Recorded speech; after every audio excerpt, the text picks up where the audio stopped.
et d'extermination. Donc mon arrière-grand-père, Wojciech Spitzberg, il est arrivé en France à l'âge de 20 ans en 1923.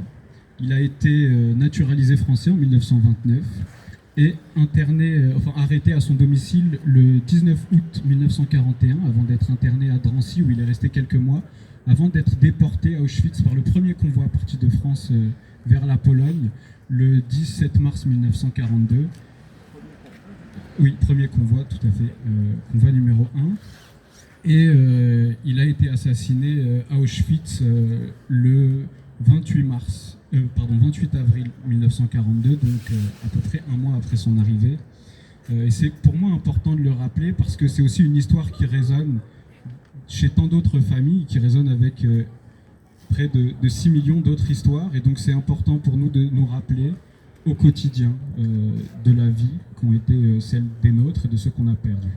Mais je ne suis pas ici uniquement en tant que carrière-petit-fils de déporté, je suis aussi ici parce que je suis militant antiraciste et parce que c'est fondamental pour nous de rappeler un certain nombre de choses, notamment que, quelque part, le nazisme n'est pas mort avec Hitler dans son bunker, l'antisémitisme n'est pas mort après la découverte ou la libération d'Auschwitz le 27 janvier 1945, et le négationnisme n'est pas mort il y a peu avec Jean-Marie Le Pen. En fait, ce sont des fléaux qui continuent d'exister et contre lesquels il faut qu'on continue de se dresser et de se battre avec énormément de fermeté. Parce que la haine, on sait à quoi ça mène.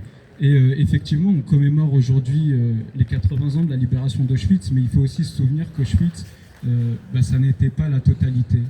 Et que, en fait, ça n'était presque qu'une finalité dans toute une mécanique de haine qui a conduit à l'extermination de tant de juifs, de tant de Roms, de tant d'homosexuels, de tant d'handicapés, de tant de communistes ou de militants antifascistes. Et donc c'est important pour nous aussi de se commémorer toutes ces personnes qui ont été assassinées et de rappeler que la lutte, elle continue et que c'est tous ensemble qu'on doit faire front contre le racisme, contre l'antisémitisme et qu'on doit laisser personne de côté. Merci beaucoup. Merci Romain, merci beaucoup. Je passe la parole, c'est quelque chose, une émotion particulière pour moi, il le sait, à Étienne Nassim Zamana,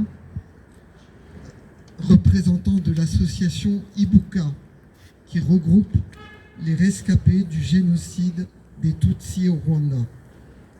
Ils sont toujours présents avec nous, dans notre esprit, dans notre cœur et dans nos rassemblements. Bientôt, au mois d'avril, ce sera l'anniversaire aussi de la commémoration de ce génocide, dans lequel, vous le savez, je ne compare pas à la rafle du Veldiv, mais vous savez que dans le génocide des Tutsis au Rwanda, la France de l'époque, de 1994, a une part qui a été révélée, confirmée par le rapport officiel du clerc, mais pas entièrement encore. Il y a encore beaucoup de travail de découverte là-dessus. Je te passe la parole, Étienne, mon ami. Merci beaucoup. Merci beaucoup, cher Albert. Tu parles d'émotion, mais c'est moi qui ai cette émotion pour me retrouver ici. Je ne pouvais pas être ailleurs ce soir. Évidemment, je m'associe toujours à vos événements et aujourd'hui, c'était particulièrement important pour nous d'être là. Donc je suis là pareil, sur une double casquette de représentant de Ibuka. Ibuka veut dire « souviens-toi » en Kinyarwanda. Et aussi comme survivant de ce génocide, quand j'étais jeune adolescent en 1994 au Rwanda, quand ce génocide, le dernier du XXe siècle, a eu lieu et qui était d'une ampleur terrible parce qu'on comptabilisait 10 000 assassinés par jour, pendant 100 jours. Mais nous ne sommes pas tous morts et nous sommes là pour, comme quand on parlait de Suisse et des survivants qui restent peu malheureusement, et que nous sommes peut-être en train de vivre les derniers moments où on peut commémorer et les avoir, les entendre, mais nous serons les témoins des témoins après. Nous ne disparaîtrons pas car nous serons là. C'est pour cela que même pour le génocide des Tutsis au Rwanda, nous continuons chaque fois que nous le pouvons, à faire des voyages scolaires.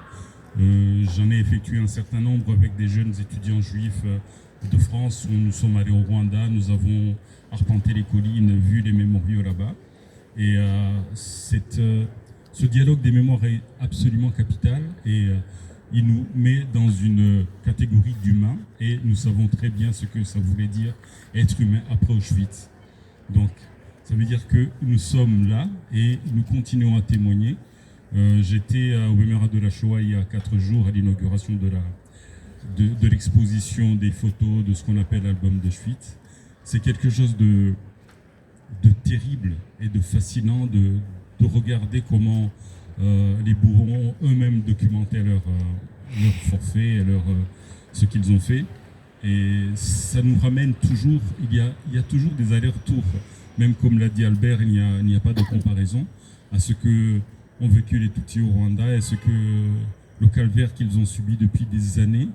Et tu t'es permis de rappeler aussi le rôle de la France, donc je ne vais pas en parler plus longuement à ce public certainement de personnes averties, mais il y a eu quand même, c'est être un rescapé du génocide des Tutsis et de vivre en France n'est pas quelque chose de banal, de se battre en France où nous continuons à mettre en justice des criminels qui ont été évacués par la France en 1994 et qui se cachent en France, qui sont des médecins, des prêtres et tout ça, mais il y a eu des procès dernièrement.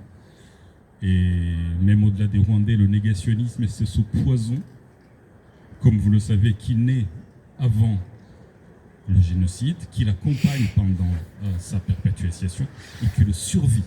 C'est une bête qui naît dans le même ventre que le génocide, mais qui, lui, survit quand même. Et je voulais terminer juste pour vous dire que parmi les phases du génocide, le seul que vous, nous,